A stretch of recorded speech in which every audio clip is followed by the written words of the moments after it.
दोस्तों ये है ग्रीनलैंड। अमेरिका और चाइना के बीच में हो रहे युद्ध का सबसे बड़ा कारण यही है। वैसे तो ये जमीन पूरी तरह से बंजर है और बर्फ से ढकी हुई है। मैं जानता हूँ कि आप लोग यही सोच रहे होंगे कि भाई जब ये जमीन बंजर है और पूरी तरह से बर्फ से ढकी हुई है तो दो देशों के लड़ाई के बीच में इस जमीन का कैसे हाथ हो सकता है।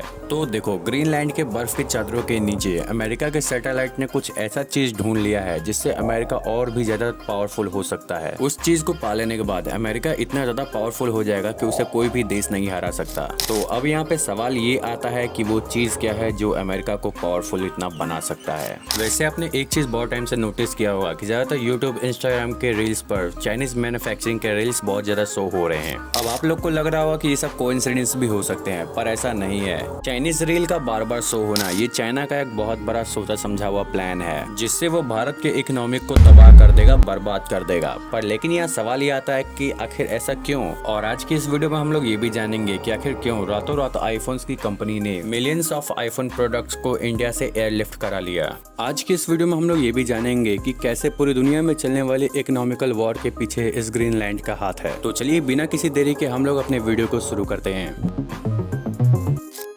ये है अंटार्कटिका में मौजूद Heard and McDonald island. Antarctica के ठंडे पानी के बीच मौजूद है ये वीरान आइलैंड। और इस आइलैंड के जो मूल निवासी हैं वो मछली को खा करके ही अपना गुजारा करते हैं। पर ये बेचारे मूल निवासी ट्रंप के भारी टैक्स के कारण ये भी दब जाएंगे क्योंकि ट्रंप ने इन मासूमों पर 10% का टैरिफ लगा दिया है। मैं जानता हूँ कि आप लोग सोच रहे होंगे कि भाई ये मूल निवासी कैसे पैसा दे सकते हैं, ये तो पेंगुइन्स हैं। अब आप लोग कहोगे कि भाई आपने गलत फोटो लगा दी है। तो नहीं मेरे भाई, मैंने कोई गलती नहीं की है, बल्कि इन्हें ही 10% का टैरिफ भरना है क्योंकि ट्रंप ने जिस आइलैंड पर टैरिफ लगाया है वहाँ पर एक भी इंसान नहीं है, सिर्फ पेंगुइन्स ही है। मैं जानता हूँ कि आप लोग के मन में ये बात चल रही होगी कि भाई आखिर ये हो क्या रहा है, अमेरिका की सरकार पगला गई है क्या। तो देखो, ये सब जो कुछ भी हो रहा है इनके पीछे की सच्चाई को जानने के लिए हमें जाना होगा साल 2024 में। तो देखो, अमेरिका की सत्ता में डोनाल्ड ट्रंप के आने का सिर्फ एक ही रीजन था और वो रीजन था अमेरिका की धीमी होती हुई इकोनॉमी और बढ़ती हुई महंगाई। तो देखो, जब ट्रंप सत्ता में आने वाले थे तो उनका एक ही कहना था कि वो देश की गिरती हुई इकोनॉमिक और बढ़ती हुई महंगाई को पलट देंगे। इसी उम्मीद की वजह से वहाँ की ऑडियंस ने इन्हें वोट दिया था और इन्हें सत्ता में आने का मौका मिला। और लेकिन अब जो ट्रंप कर रहे हैं उन्हें देखकर ऐसा लग रहा है कि वो अपने ही देश को नहीं बल्कि पूरी दुनिया को बहुत बड़े लॉस में डाल रहे हैं।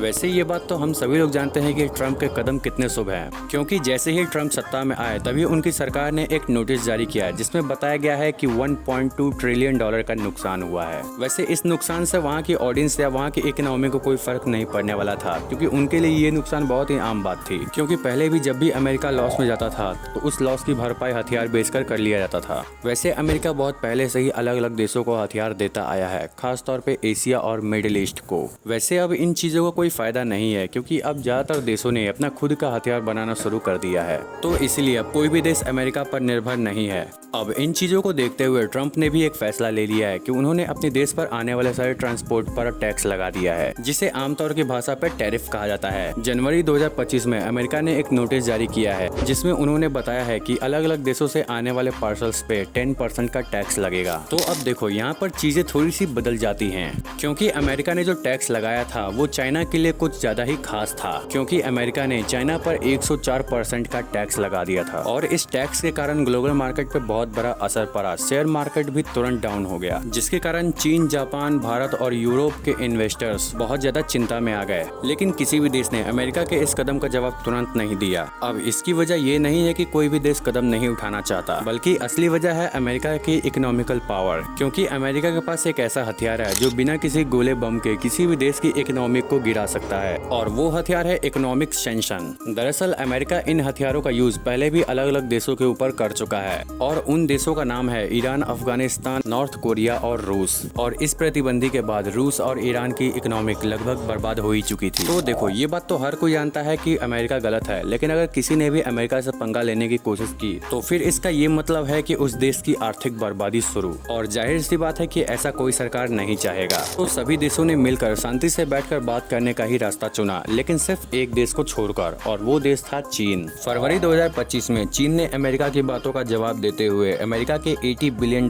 के इंपोर्ट पर 84% का GST टैक्स लगा दिया, जिसमें सोयाबीन, अमेरिकी एयरक्राफ्ट और अमेरिकी टेक्नोलॉजी भी शामिल थे। इसका मतलब तो सीधा सीधी साफ था कि चीन बताना चाहता था अमेरिका को कि वो भी पीछे हटने वालों में से नहीं है। और साथ ही में चीन ने अमेरिका के खिलाफ सोशल मीडिया पर प्रोपेगेंडा फैलाना भी शुरू कर दिया था, और मीडिया में ऐसे वीडियो वायरल किए गए जिसमें बताया जा रहा है कि अमेरिका ने चीन का सदियों से शोषण किया है। और इस वीडियो में ये भी बताया जा रहा है कि अमेरिका के जितने भी महंगे ब्रांड्स हैं वो सभी चीन से ही माल उठाते हैं और दुगने रेट पर बेचते हैं। अब ये चीज सुनकर अमेरिका की गवर्नमेंट ने चीन पर लगाए गए टैक्स को दुगना कर दिया, और अब वो टैक्स बढ़कर 245% का हो चुका है। यानी कि चाइना को अपना सामान बेचने या खरीदने के लिए 245% का GST टैक्स भरना होगा। और अमेरिका के मेन जितने भी बड़े बड़े बिजनेस लीडर्स हैं उनका ये कहना है कि चीन पर 400% का टैक्स लगाओ, क्योंकि उनका ये कहना था कि चीन बहुत समय से अमेरिका के एयरक्राफ्ट, ड्रोन, मिसाइल जैसी टेक्नोलॉजी को चुरा रहा है। वैसे अगर इस बात पर गौर किया जाए तो कुछ गलत भी नहीं है, बिल्कुल सही बात है, क्योंकि चीन के जितने भी प्रोडक्ट होते हैं वो अमेरिका के ही कॉपी होते हैं।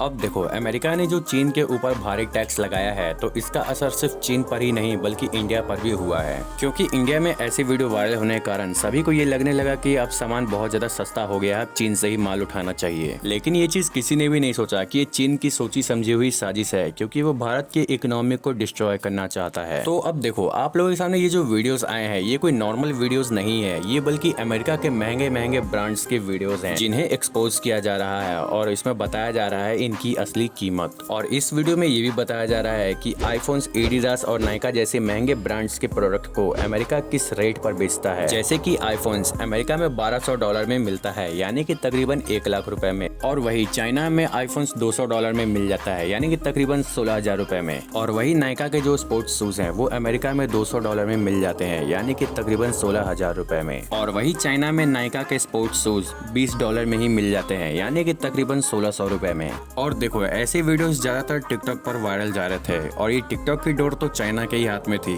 मतलब समझ जाओ, चाइना जानबूझकर अमेरिका को गिराना चाहता था। और अब चीन भी अमेरिका से पीछे हटने वाले में से नहीं था, क्योंकि अमेरिका ने जो चीन पर टैक्स लगाया था इसके बदले चीन ने भी एक बड़ा कदम उठाया, और वो था रेयर अर्थ मिनरल्स के एक्सपोर्ट को बैन कर देना। अब आप लोग सोच रहे होंगे कि भाई ये क्या चीज है, इसका क्या यूज है और इसको इतना इम्पोर्टेंट क्यों दिया जा रहा है। तो देखो, ज्यादातर रेयर अर्थ मिनरल्स ये चाइना से ही आते हैं, और इनका यूज कार्स, फोन्स, लैपटॉप और सैन्य शक्ति को बढ़ाने में किया जाता है। तो अब देखो, अमेरिका के जितने भी हाई पावरफुल वेपन्स हैं या फिर हाई टेक्नोलॉजी है, उन सभी को बनाने में इन मटेरियल का यूज किया जाता है। अब चाहे वो मिसाइल्स हो, हेलीकॉप्टर हो, ड्रोन हो या कार्स हो या आईफोन्स हो, इन सभी चीजों को बनाने में इन्हीं रेयर अर्थ मिनरल्स का यूज किया जाता है जो चाइना से आता है। तो अब देखो, चाइना ही एक ऐसा देश है जो पूरे ग्लोबल मार्केट में 85 से लेकर 95% तक रेयर अर्थ मिनरल्स को एक्सपोर्ट करता है। तो अब देखो, चाइना ने जो बैन लगाया है जिसके कारण अमेरिका के डिफेंस सेक्टर को बहुत बड़ा झटका लगा है। तो अब देखो, साल 2002 में अमेरिकी राष्ट्रपति जो बाइडेन ने एक रिपोर्ट के जरिए बताया था कि अमेरिका चाइना के रेयर अर्थ मटेरियल पे कुछ ज्यादा ही डिपेंड करता है। अब देखो, अब यहाँ पे आता है एक बहुत बड़ा वाला ट्विस्ट। अब तक आपको यही लग रहा था कि चाइना ने इस चीज को बैन करके अमेरिका को बुरी तरह से फंसा दिया है, पर अगर क्या हो कि मैं आपको कहूँ कि ये सब पूरा सोचा समझा हुआ एक प्लान था जो खुद अमेरिका का था, जिसमें अब चाइना फंस चुका है। तो अब यहीं पे पता चलने वाला है ग्रीनलैंड का राज कि आखिर क्यों दोनों देश इस आइलैंड के पीछे पड़े हुए थे। तो देखो, अमेरिका जो है वो स्टार्टिंग से ही इस ग्रीनलैंड को खरीदने की बात कर रहा था, लेकिन पहले ये बात सबको मजाक लग रहा था। लेकिन अब अमेरिका इस ग्रीनलैंड को खरीदने के लिए बहुत ज्यादा एग्रेसिव हो चुका है। वैसे सबसे पहले आप लोग इस मैप को देखो, इस आइलैंड के बर्फ के नीचे छिपा है वो चीज जिसके लिए अमेरिका बहुत सालों से चाइना के ऊपर डिपेंडेंट रहता था। जी हाँ, क्योंकि इस आइलैंड के नीचे मौजूद है रेयर अर्थ मिनरल्स, इसीलिए अमेरिका इस आइलैंड को खरीदने के लिए पीछे पड़ा हुआ है। सो आई होप आप लोग के मन के सारे डाउट्स क्लियर हो चुके होंगे। तो अगर आप लोग को ये वीडियो अच्छा लगा तो इस वीडियो को लाइक कर दीजिए और चैनल को सब्सक्राइब कर लीजिए ऐसे ही कंटेंट के लिए।